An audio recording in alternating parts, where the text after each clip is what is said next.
catalyst for change with the chance to thrive. Crystal is the one to stir up gifts and save lives. You get exposure, promotion, and marketing too. And advertise for business owners just like you. On Storytime, your interview is global. Virtual or in person, just come on the show.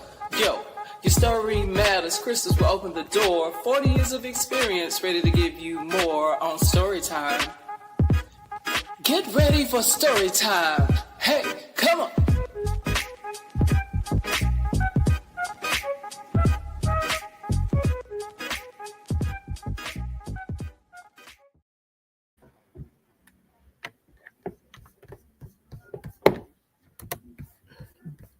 Good evening. Welcome to Story Time.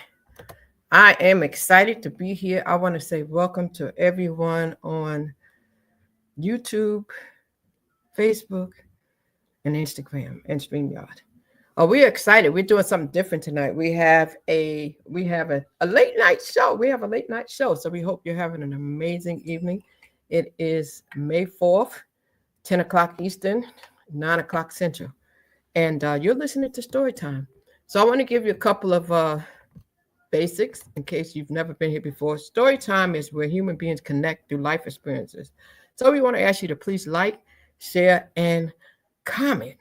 Normally, we have a show at 8 p.m. on Wednesdays and Sunday. Today, we made an adjustment for our guests, and we're here at 10 o'clock. So we want to let you know that right now, we would appreciate it if you share this live with about 5 friends.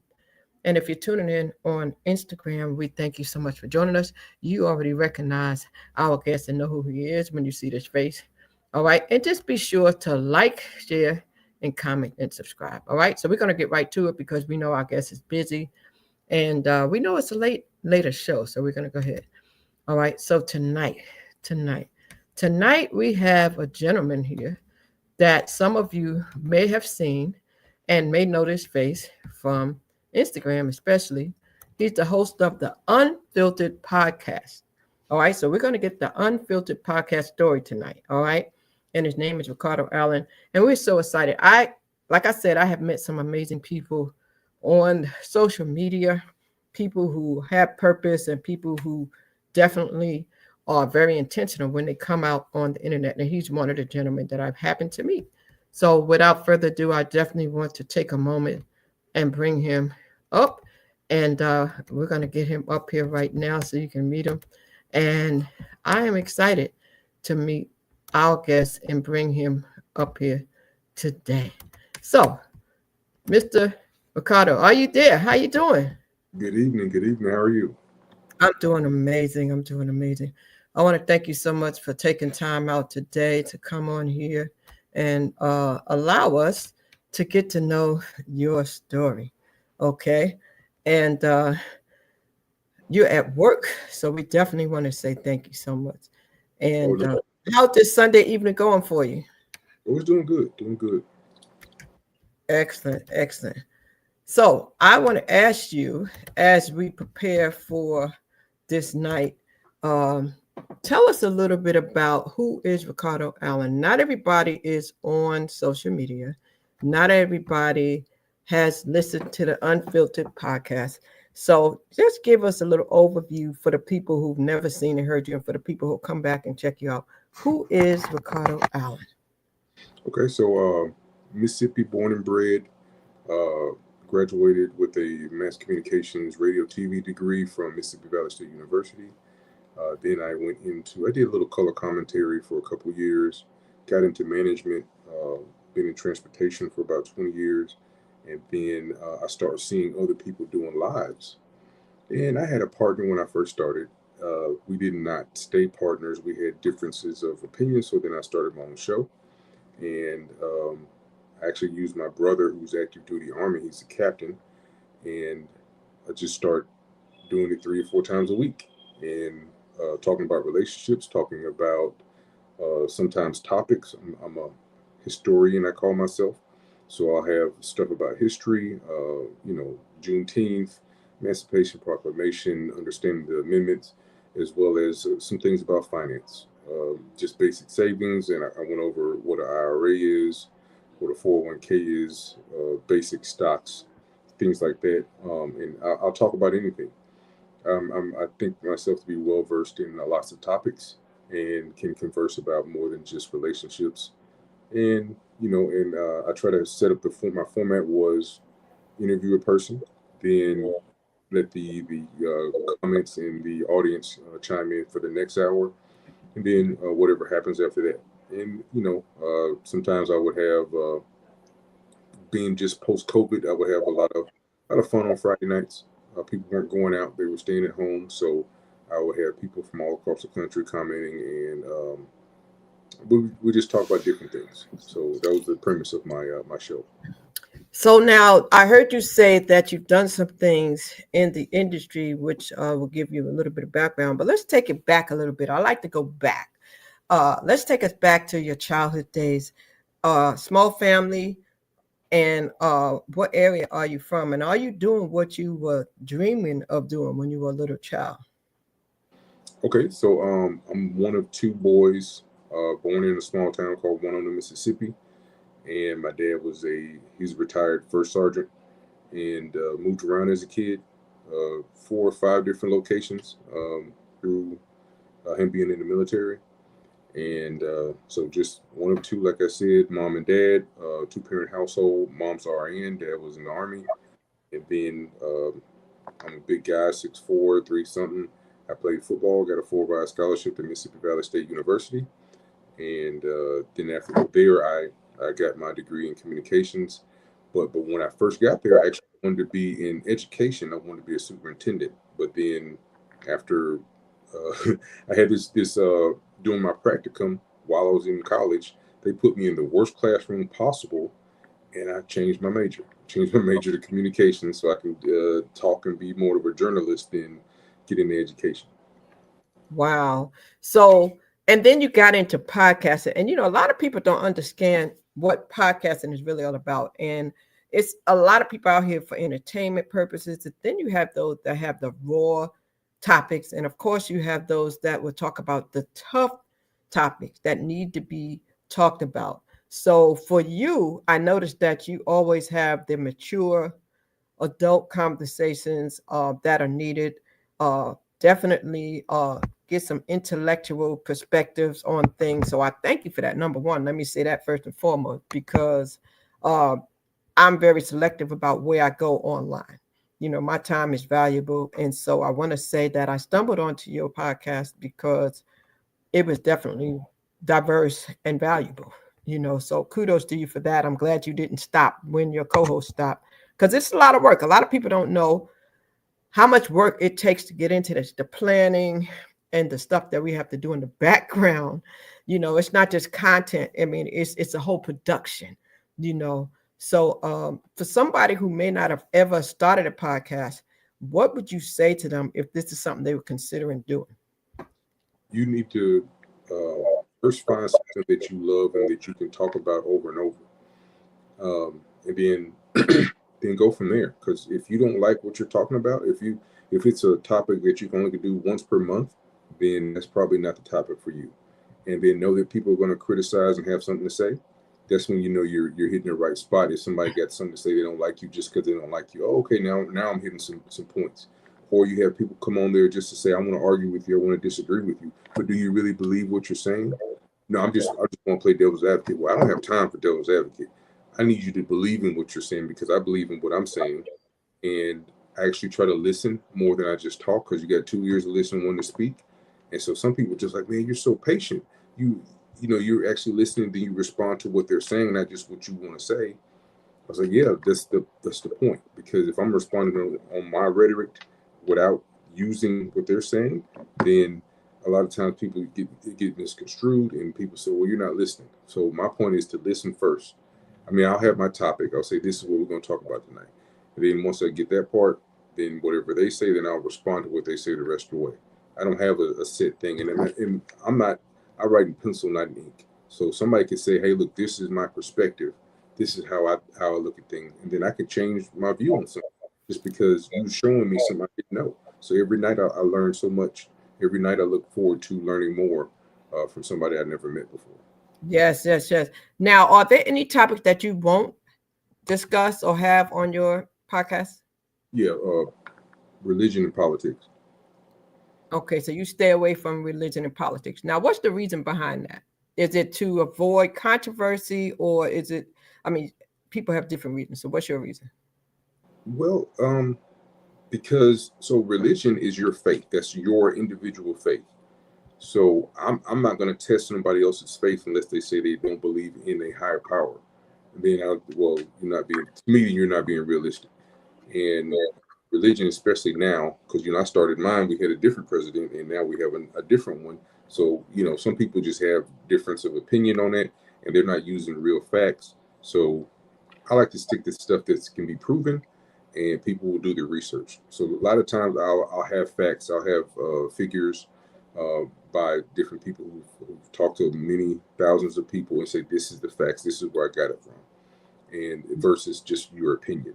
Because basically, unfortunately, religion, if my faith is different than yours, this is your opinion versus mine. We can go back and forth all night and not have any facts. So I like to talk in facts. That way, everybody can know, okay, this is where he got this from. This is where he produced this from, instead of just his opinion.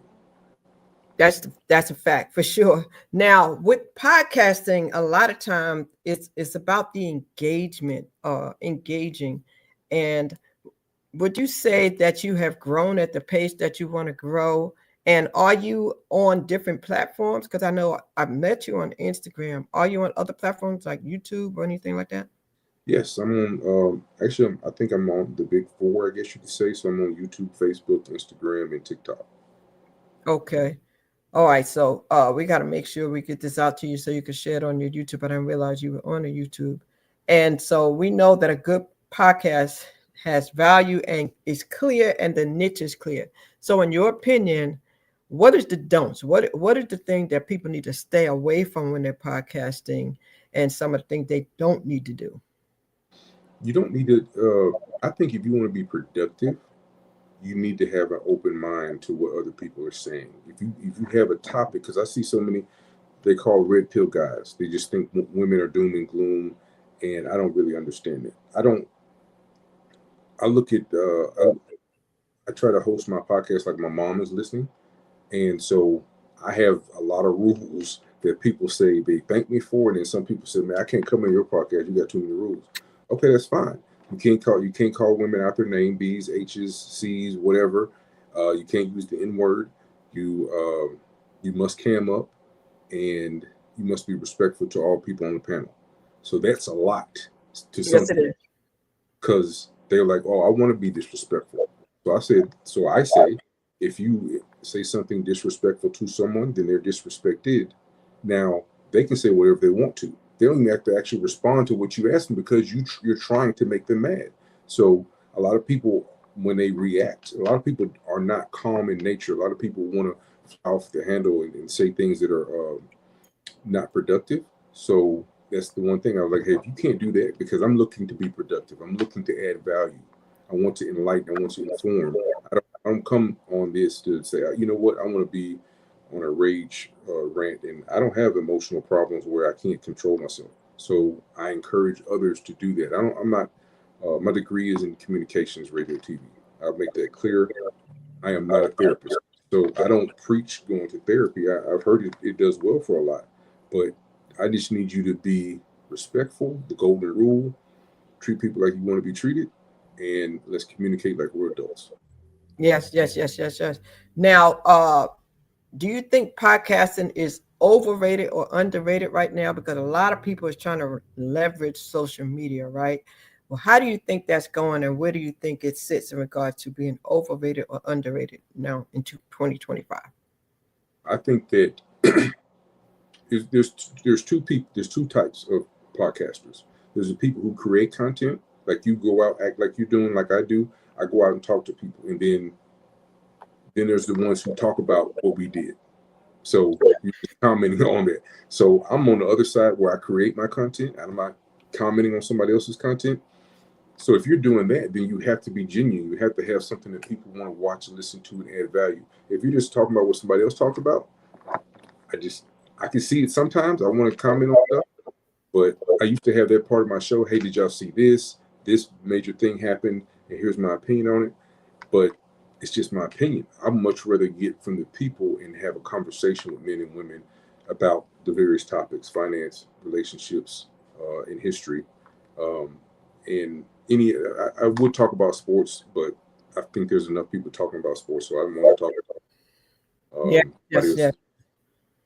Sports is definitely one. I mean, we have all the professionals out there and the industry experts, and I feel like for podcasters like yourself and myself, it's important because we get to hear the stories and we get to talk to people who might not be heard, you know, with the prominent celebrities and the big time podcasters.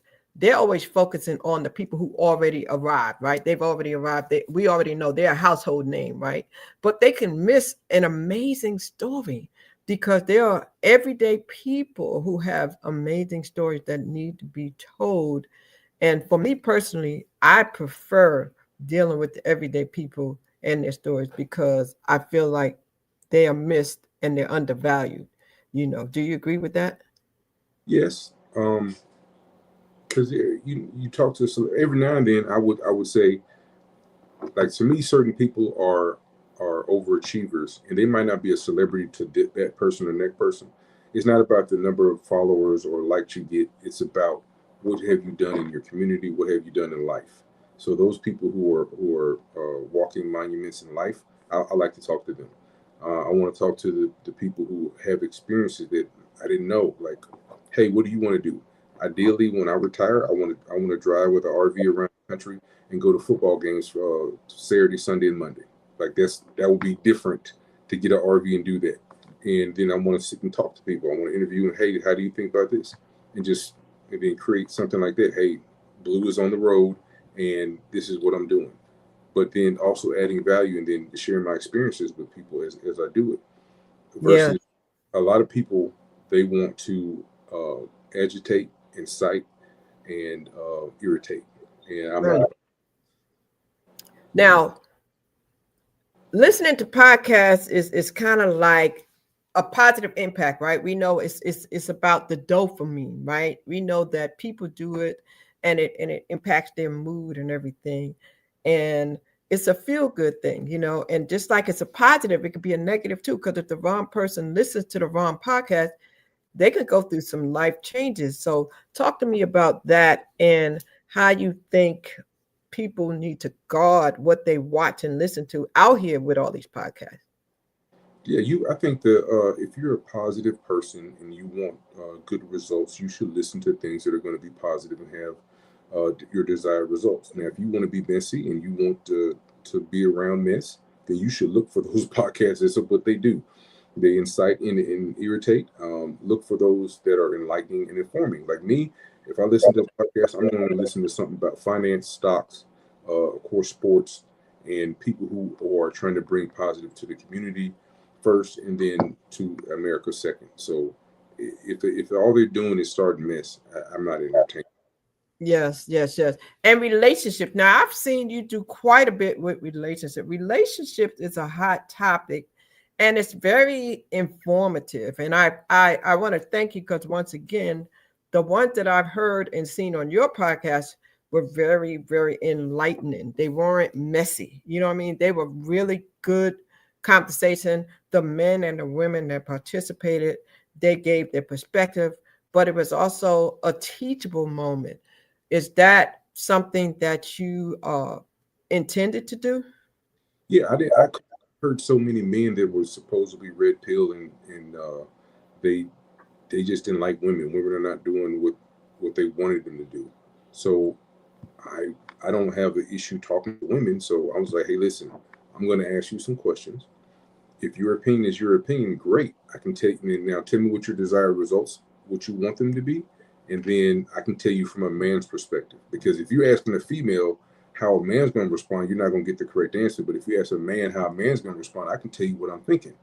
And so, even if they don't like what I'm saying, I can still give them more of a big brother, uncle type answer, versus I'm not gonna lie to them. And then a lot of them like, man, how'd you come up with this idea? I was like, well, I don't look to insult people.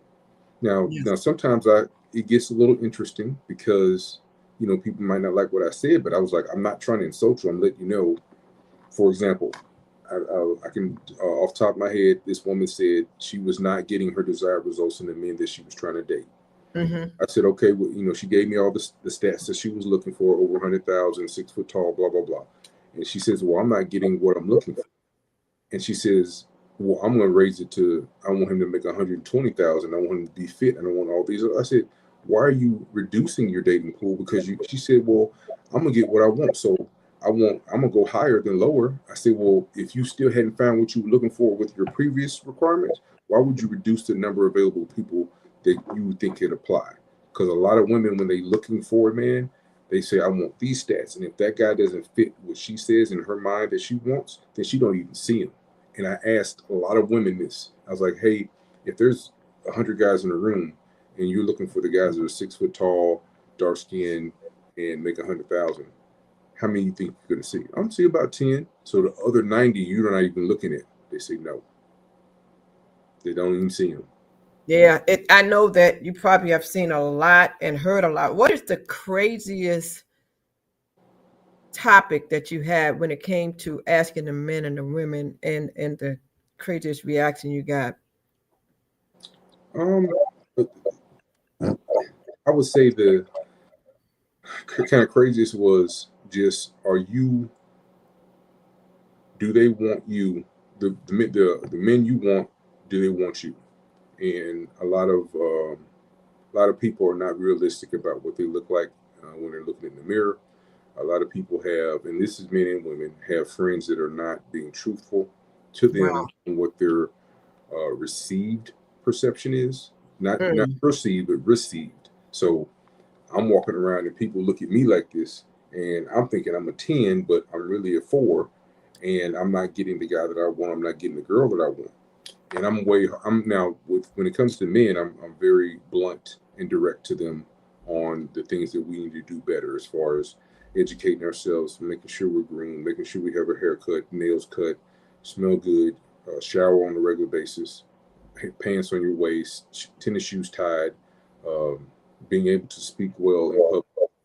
These things that you should be generalities for men, and a lot of women say they're lacking. And I was like, okay, well, if he's past 35, then you just need to continue to look till you find what you're looking for. I'm not telling you to build a bear, but some guys they're not, if they're a factory worker and they drive a You said if you forklift. passed 35. I'm sorry. You said, I'm sorry, because you froze up there for a minute. Oh, Say that part again, what you said about if they were past 35. yeah, if they're past 35 and they're a forklift driver, I mean, most of the guys, if they have ambition, they're gonna pursue it in their early 30s. But once whatever they're gonna do at 35 is basically what they're gonna do. So if you're saying he's not enough, then if you can't make do with what's presented in front of you, he's not going to change. So let's be obvious about that. There's not many men who all of a sudden at 45 say, hey, you know what? I think I want to go back and get my degree. Oh, I think I want to go back and do something I've never done before. I hate to say it, men are very intentional, and whatever we're going to do, we're going to do. So if you're younger, yes, but my audience, my base audience is 35 to 55. I don't talk to 20 somethings because I have a son that's 23. So I don't need to talk to who he's talking to. I want to talk to the parents like myself who have kids that are in their 20s or late teens, and the things that we need to do to have better children. So I think that that's good. I like what you said. You said that people are not they're not understanding based on the received information, not the perceived information, but what people are telling them. And you said a lot of people are pretty much not being honest with their friends and stuff. And that's deep. That's deep. But people do have to have self-awareness. They do need to see, look in the mirror and recognize what they have and work on themselves, and so that they understand what they bring, to the table, so to speak, and be realistic. I think people have to be realistic when they are looking for a partner in life, or the significant other, a husband or wife, all those things. They have to be realistic. Have you ever thought about doing anything like matchmaking or anything like that? Do you get enough engagement to where you might have thought about something like that at any time? I tried that. I did it with a co-host. We did it for about a month and a half, and we didn't really have a lot of people that they wanted to see it. Like we would have 40 people in the chat, but nobody wanted to come up and be introduced. So I don't know. Maybe I can circle back at that, because if guys come up, I'm gonna, hey, what are you looking for? Let's be very blunt and very to the point, to the T, to what you're looking for, so that we can get you what you're looking for. Same thing for women, and then I'm also giving you the feedback. Hey, based on how you look, based on what your requirements are, either we can find you somebody, or we can't.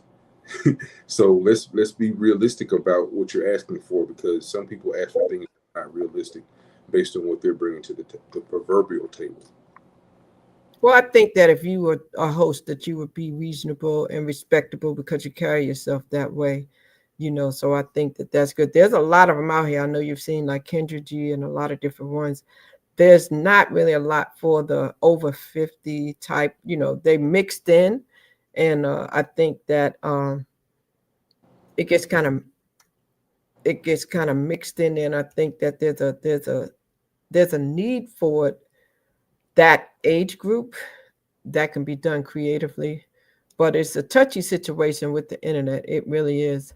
And with your background with broadcasting and television, where do you see podcasting in about 5 years from now? I think that it's really going to take place of a lot of what we call the old shows, and there's millions of dollars being made from people who are creating their own platform in podcasting, and they're sharing it with, basically what Kendra D did. Not necessarily the fact that she does it with the dating show, but people are going to be able to create and create an audience that wants to follow them and listen to them, and they're going to be able to put it on all social media platforms, and the people are going to watch it. Because two things that, since I'm 45 years old, I was born in 1979. Two major things are different from when I was a child: no home phones, and people don't watch cable like that anymore. Everything is streaming, and everybody has a cell phone.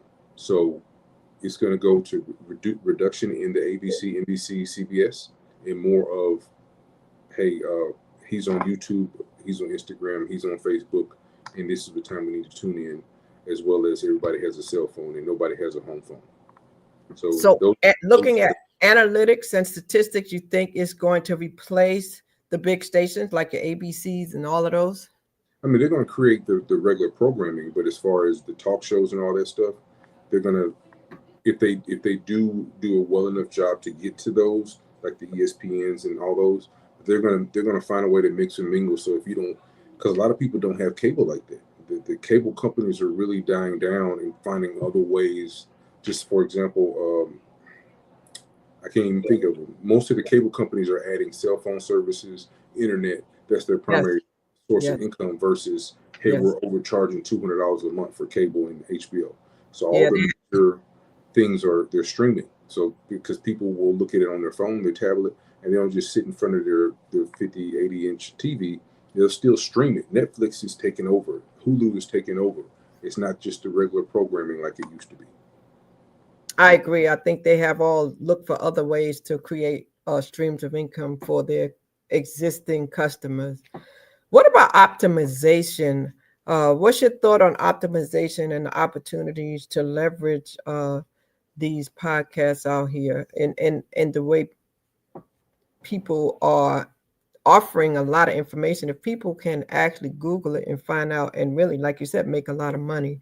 How do you feel about that? Are you familiar with the SEO and optimization and all that? Have you tapped into that yet? Yeah, I did. I had a couple people approach me. They saw my number of followers and they told me this and that. And so what I did was, if you look at my YouTube and my Instagram, you'll see that I have 60-second clippets of a show, maybe 3 or 4 minutes, and then I had a person who was cutting and adding cartoon figures and adding music to the background. So I was optimizing that, and that hit the algorithm a little different, because it wasn't just me talking, and it would always be somebody else that I'm interviewing. It'd be a good snippet, a good soundbite. And then you can see the other people, and then sometimes you might see fire coming across or snow or something like that. So it's what the people want to see. If they see somebody talking and they can see all these this animation with it, then oh, okay, let me see what he's talking about. So then you all you need is 2 clicks. Click to see that one, and then click again to see Unfiltered Polo Blue, and see that I got lots of stuff going on. And then they might start clicking other older videos and other things, and they can also look and they scroll down. They can see my progression of how I started with no background to this background and the number of people watching and all that stuff. So as far as the optimization, you gotta using the hashtags correctly, using tagging the people, making sure that the people that you interviewed also send it out, making sure that they get so many followers. So 5 leads to 25, 25 leads to 125. So just making sure that you're using all the tricks and tools that you can to spread the word of whatever your gospel is. Yeah, those automated or animated, I should say, tricks do make a difference. You have a good person to refer that does that you use. You like their work? Oh, it was great work. It was great work. I can send it to you on the back end if you like. He did. Okay. Thank you so much. Hey, how you doing about that wallet? Popped in. I see a couple people coming in. Thank you so much for joining and coming on in. We welcome you. We're talking to a young man that has his podcast. We were talking about podcasts and how valuable they could be and how to be successful with podcasting. And since he has a background in TV and broadcasting, we felt like we can ask him certain questions so we can see. Now, branding. Let's talk about branding. With television, we know it's easy to do, but a lot of people that don't have formal training don't quite know how to brand. Any tips that you would give individuals on how to brand their podcast? Like I kind of said earlier, find your topic, find your niche that you want to talk about, stick to that. Don't go too far to the left or right of that, and then make sure you got good lighting, make sure that you speak well, you're clear, have a standard that all your guests come on with so they can see a consistency of, and then try to make sure that you don't use too many cuss words. Some people want to see it because it incites stuff, but the algorithms and the social medias are going to not monetize those shows. So that's very important to not use profanity whenever possible, because monetization is, some people, that's the reason they're doing it. And they will spread it out more if you don't use cuss words. Because I got so many flagged and struck down because they said, okay, you use a cuss word here, don't use any copyrighted music. And then set your schedule, pass your schedule out, and be on time for your own show. Okay, we got a question here. So, Polo, what are your thoughts on the AI DJ that was found being used in Australia? Will AI take over the podcast industry? Unfortunately, AI is going to be a very large part of it, because you can so it won't be a part of the live shows.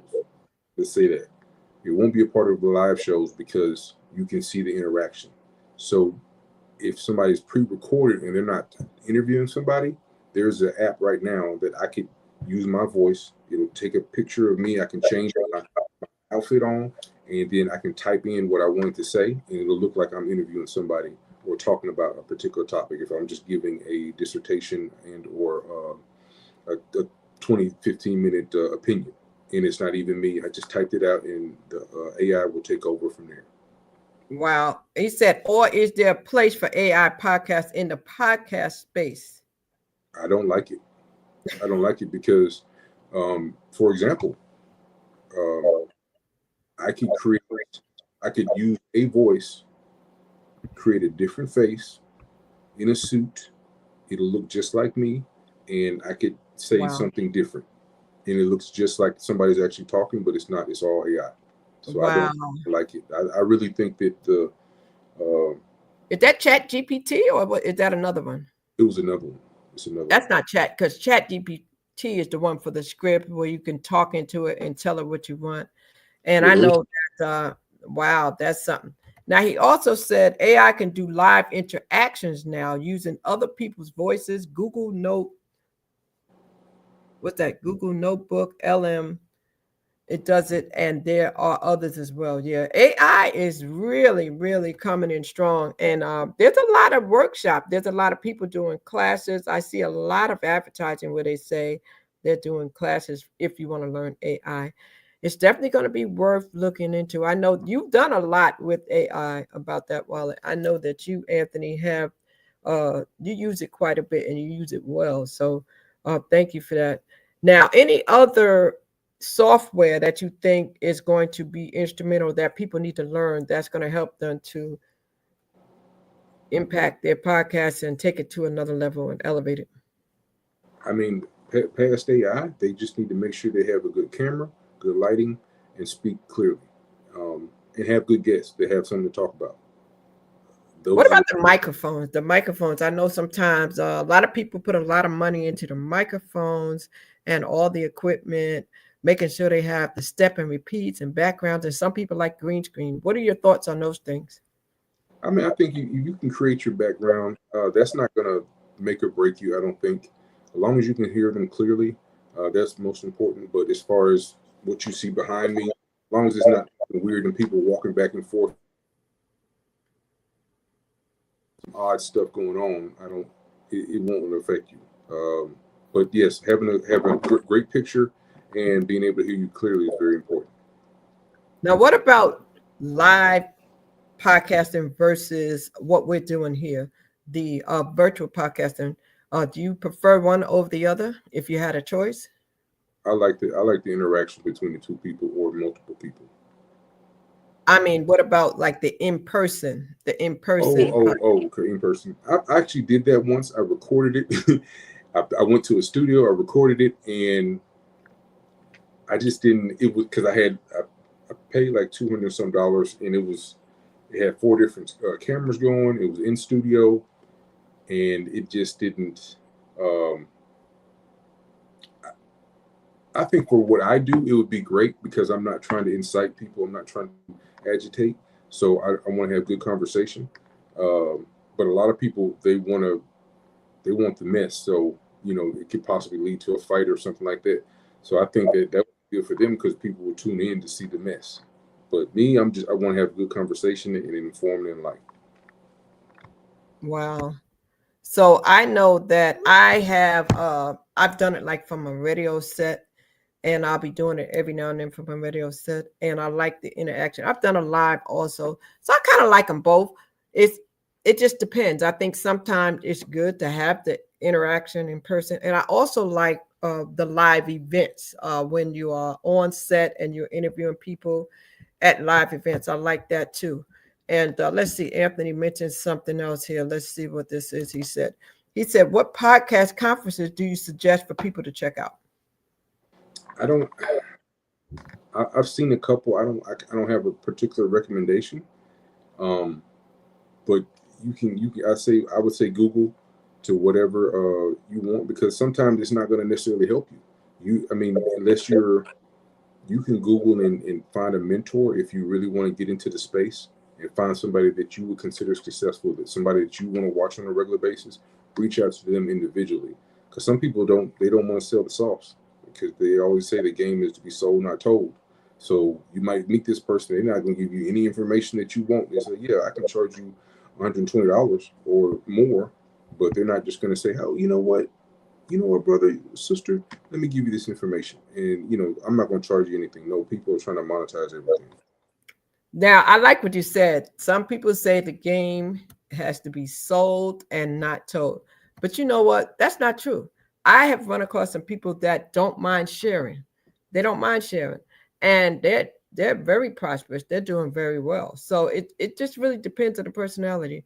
There are some things that we can't share. And also sometimes you can do a free workshop and then get those leads and then convert them into customers or listeners or people who do commercials and ads with you. So sometimes it's okay to give away something. And then once they realize the value that you're giving them, they'll stick around. They'll come back for more. Do you agree about that? Yeah, That's I would say just sounds like a good internship, and you gotta crawl before you walk and get it out the mud, as they say. I would most definitely agree with that. Yes, yes, yes, yes. So what next for you? Do you see yourself doing this for a while? And after you finish, do you have a plan for the next phase from this? What's next for me is I'm probably gonna reduce the relationship conversations. I'm gonna go more into stocks and savings conversations for this community because I just don't see it enough. And people don't know, they swear they have all this money, but they don't know what to do with it. And educating the difference between rich and wealthy. And I hate hearing the term generational wealth because I can't, me personally, I can't start generational wealth for myself. All I can do is be rich. I can Yes. start generational wealth for my son's son because, by definition, in order to have wealth as you started, my son's son does not have to work. It's all optional. So I can only be rich.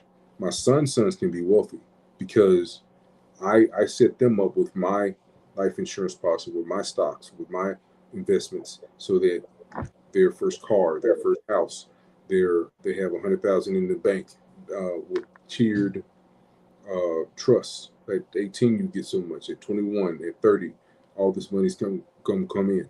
And so I hate when people say that I'm doing generational wealth and they're talking about themselves when that's not. It didn't work like that because if you're, my grandfather was only had a fourth grade education, so Wow. he poured concrete. My father graduated from high school, then he went back and got his degree, but he was in the army, so they had to work. We were middle class. I'm middle class, so I can't say that I know what it was to be wealthy because I didn't know that. No, I didn't suffer, but I wasn't. We weren't wealthy. Wealth is passed down from generations. You can't say that I'm going to be. All I can do is be rich, and I'm gonna be good with that. But I Yes. don't. I hate when people misuse the terms, and I think that I want to educate more because I found in the relationship space, people gonna do what they want to do, and Um, I can just give my opinion. I can tell them stats and figures, and then somebody else going to say, "Well, you don't know what God has for me. I'm gonna find my 6 foot tall, 600,000 makes 100,000 or more with a six pack, and blah blah blah, all those things." And but ma'am, you haven't seen Planet Fitness in 3 years, or Okay. nobody says you're cute. Or same thing with a guy who said, "Oh, I want me a 10." Sir, you don't work out, you don't eat right. You No one says you're attractive. So why you want somebody that don't even fit in your category? So I just, hey, I'll just talk about your desired results and be realistic. But finance is more finite. You can save this money. You can have this set for this. You can have this set for that. Do these particular steps. I think that's more easier to educate and inform on than just giving opinions when people don't want to listen about relationships. So do you know Anthony, the guy who's asking a question about that wallet? Because that's what he does. That's what he talks about, money. So it's funny you said that because that's exactly what he does. You definitely want to check out his channel about that wallet if you have not. He asked one more thing. He said, "Will you come to the podcast movement, Afros and Audio Conference this year?" Where's that at, Anthony? Where's that? Is that in the DMV area? Let us know.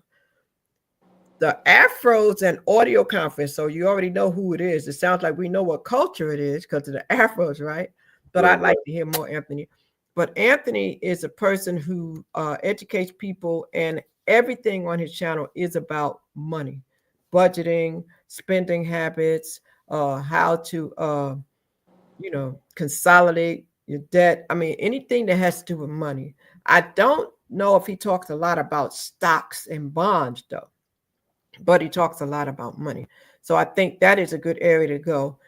In regards to the relationships, I think you're correct. I think some of it is entertaining for people. I think people be bored and they get up on the internet and they just find it amusing, or they might see somebody that might be appealing, so they want to go live and they want to get up there, they want to interact. But I think that's what it is.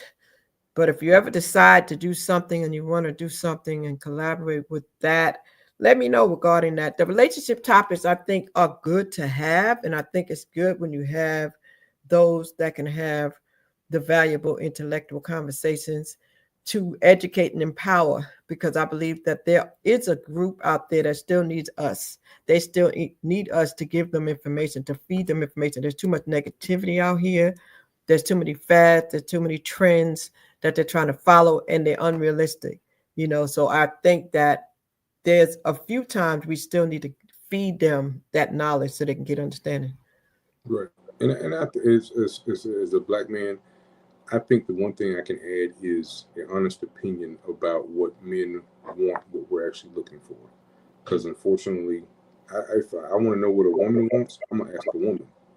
I can't ask a man what a woman wants because he's going to tell me what he wants. So we just need to have those conversations and say, hey, what does this mean if this happened? Okay, we can help with that. We can have those good conversations, but don't assume on what happened with that particular person. If you can't talk to them or you want to move past them, but ask somebody who is similar to them and get the good information, and then be willing to listen, and instead of just assume something bad or something.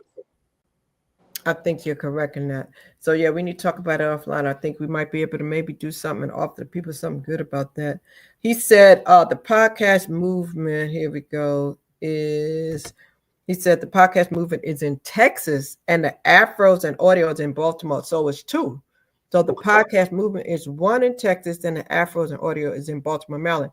So you going to both of those, Anthony? Let us know. Make sure you send me that information, because I would love to. I haven't attended a podcast event yet, and I probably would love to. I thought about hosting one, but I haven't attended one yet, and I would love to do it in a different area. So I think that's good. Now, in regards to what he does on his channel, he said, I have talked about stocks, options, and investing in general. And thank you for the shout out. Yeah, so, okay, so you do have that on your channel. So if you go to his channel, about that wallet, he has some great information over there about that. And he probably would be a person, to have a discussion with and talk about that, because his channel, he brings in a lot of experts to talk about anything money. That's what he does. Definitely. So now let me ask you this. Anything that people haven't discovered about you yet, maybe that you haven't shared? I know that you just had a situation that you just overcame, and I know that you shared that. So I'll ask you, is there anything that you would like to share with the people that maybe they don't know, whether it's a testimony or a success story, or just something maybe that you would like to share that I haven't asked you about? Yeah, I mean, I would. I just beat lymphoma B cell. Found out I got diagnosed last year, July. Had my last chemotherapy in November, and I would just say, if you're not feeling well, let me back up. Get health insurance, no matter if you're an entrepreneur or you're at work or you work a W-2. Get health insurance, and then if you don't feel well, get your doctor to go see a doctor, and then if something's still not right, go ask another doctor, because I was misdiagnosed and they didn't catch me. So I was stage 3, and I had to get a second opinion, and then I found out I had non-Hodgkin's lymphoma, and it was a struggle. It was a journey. I'm just getting back to getting where I need to be, but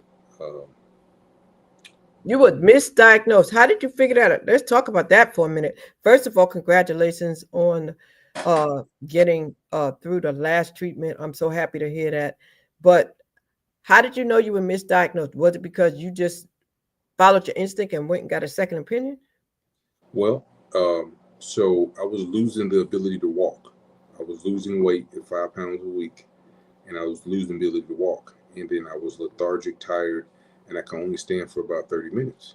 This is very different from my normal lifestyle. And so when they told me you had fluid on your ear, but yet I was dehydrated and couldn't stand. So then they said, well, you know what? Because I had a PCP, primary care physician, but it was a nurse practitioner. I'm not going to get into that part. Yeah, wow. But then they said, well, if you still don't feel well, go to the emergency room. So when I went to the emergency room, they gave me two things of IV saline solution. They said, well, if you're still not feeling well, come back again. So when I went back again, they said, okay, we're going to run some tests. Very, very important, this part. You can get your blood drawn and temperature and all that stuff. They're not going to catch certain things unless you get a CT, CAT scan, PET scan. That's when they actually check to see if there's anything radioactive in you. And once I got the CT, they said, hold on, we see something glowing. Then they said, let's do a PET scan. And that's when they saw the cancerous cells. Wow. Very important thing. You said a couple things. Number one, get some insurance, have some insurance. You said if you have your own business, if you're a small business, if you are W-2 or 1099, still looking to finding ways to get insured. A lot of times you find people who have their own businesses, they don't have insurance because they're so used to being a part of a big company and a corporation and they're giving it to them. No, you can get insurance. I used to have that insurance. I need to look into doing that again since you said that, because it was a great price, and it was affordable for small business owners. So I might look back into that. Second thing you said that was really good. Nurse, you said it was a nurse practitioner, did you say? And a lot of times when we go see the doctor, do you pay attention to that little badge they be wearing when they coming in? You know, do you look? Because sometimes when I'm in the emergency room or somewhere, I'll go, oh, okay. And I'll start asking them questions. I don't know about you. I'll be like, oh, so how long you been doing it? You know, because I want to know, are you practicing on me? You know, so it is very important that we pay attention to that, because sometimes there may be some at the end and some at the beginning. And, just ask questions. It's okay. It's not insulting. I think it is good to know. And thirdly, get those tests, run those tests, and pay attention to your body. He said he knew that was not his normal. That's something that I want to stress, because I have been a caregiver and dealt with 3 people in hospice and watched 3 people transition from life to death. It is very important that you know the people around you and you know how they sound, how they look. You know what I mean? You have to know these things. Even if you're talking to them on the telephone, if they don't sound right, you need to know, go see them. All right. So those things are important. So thank you for sharing that. I appreciate that. I thank you for your time here, because I know you're at work. So I'm not going to keep you too long. We got about 7 minutes to go. So I want to make sure that I get anything that you wanted to cover. So in you overcoming this, now, are you doing anything to help others, to educate others, to empower others in that area? Yes, I've spoken at a couple of churches. I've given my testimony, and if you meet me, I am a cancer survivor. I don't just say cancer. I say non-Hodgkin's lymphoma B cell, so I know its name, and I'll tell anybody, make sure you go get the test. Oh, I get my physical. If that's the response, I got 3 or 4 paragraphs. I'm gonna tell you why that's not enough. I'm gonna got 3 or 4 paragraphs that's gonna say, hey, who is your PCP? And now this is part of, I'm sure there's going to be somebody who don't like this, and I don't care. So if your primary care physician is a nurse practitioner and or a physician's assistant, those two are not doctors. PA. The education that they receive is about 6 years difference less than a person who is a actual doctor. And I want that education telling me if I'm going to live. I need somebody who had to do a residency and clinicals and all that stuff. There's a major difference between a nurse practitioner and a physician's assistant and a doctor. Because actually, the worst part is a physician's assistant. It's the shortest route to become somebody who can make a lot of money, because you go get your bachelor's in biology, then basically get your MBA version of medical. So 3 years. So they only went to school for a total of 7 or 8 years, versus a doctor has to go to school for 12 before they can start seeing you and helping you. So it's a very large difference. And a nurse practitioner has different paths, because you can go the long way, LPN, RN, BSN, then nurse practitioner. So it's a little bit longer, but they're still not a physician. They didn't just go to school specifically for that. So I'm wondering, do they have to have, because like a lot of emergency rooms at night, they have those PAs and those nurse practitioners, especially the PAs. There's a doctor that has to be on that hall while they're working, though. There has to be at least one in there working while all these PAs are there, right? Do you know? No, they have to be on staff. They have to be on staff somewhere, but they don't have to be present. So they can run a whole shift with just PAs. Yes.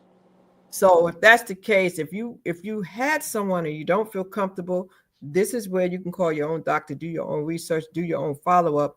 I think it would be important. Ask questions, get them to explain, and if you have to go see a specialist, because it's not that we're trying to undermine anyone, but it's just you got to look out for yourself. Nobody's going to advocate for you but you. Okay. So don't feel like you are wrong for doing that, especially if you know someone else who had a misdiagnosis or something. It's okay. All right. I do see that Anthony did answer. He said he purchased his ticket for the podcast movement for this year, and he spoke at the conference last year. Okay. So that means it's a pretty good conference. Okay. So I'm going to hit you offline to find out more about that. So I thank you so much for sharing about that. And we'll look into that. I think that might be something interesting to do. Okay. So with regard to that, anything that you have coming up, any type of events or anything like that, and ladies and gentlemen, if you're just coming in, I just want to let you know we're listening to a gentleman here that I met online. Very nice, very informative gentleman. And he had a podcast called the Unfiltered Podcast, and we're doing the Unfiltered Podcast story. He shared some information about broadcasting, podcasting, some of the do's and don'ts, and some of the positive. Once again, tell the people when you do your podcast, when will you be on, and tell them the different places that you have, the different YouTube and all that, and when they can find you and all that, and how they can reach you, please. Yes. So on YouTube, Unfiltered Polo Blue, on Instagram, Unfiltered Polo Blue, on TikTok, Unfiltered Polo Blue, and on Facebook, just Polo Blue. Right now, I'm rescheduling my shows as I took a new job. So I'll be getting back to a regular scheduled program. I'll put that out, but I have 300 or 400 videos in my vault that you can look and see. So some be ready to laugh, be ready to be informed and entertained, and like, share, and subscribe. Again, on Facebook, Instagram, YouTube, and TikTok.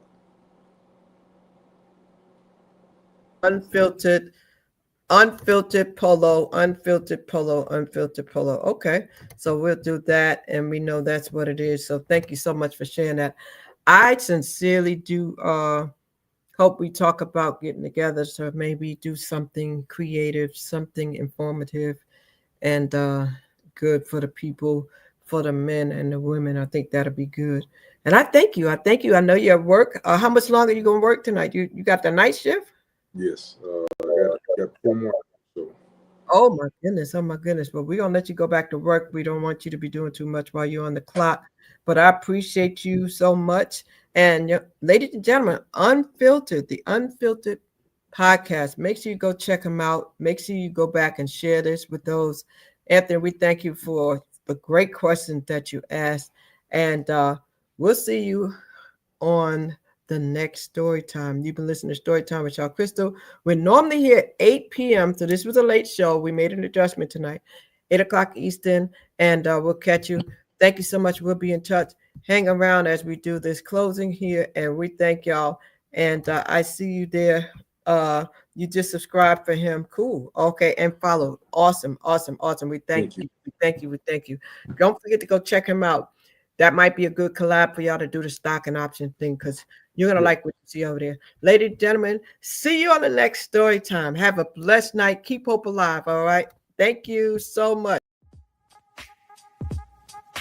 A catalyst for change with the chance to thrive. Crystal is the one to stir up gifts and save lives. You get exposure, promotion, and marketing too. And advertise for business owners just like you. On Storytime, your interview is global.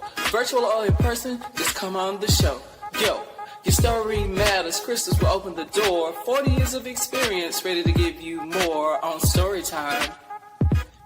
Get ready for Storytime. Hey, come on.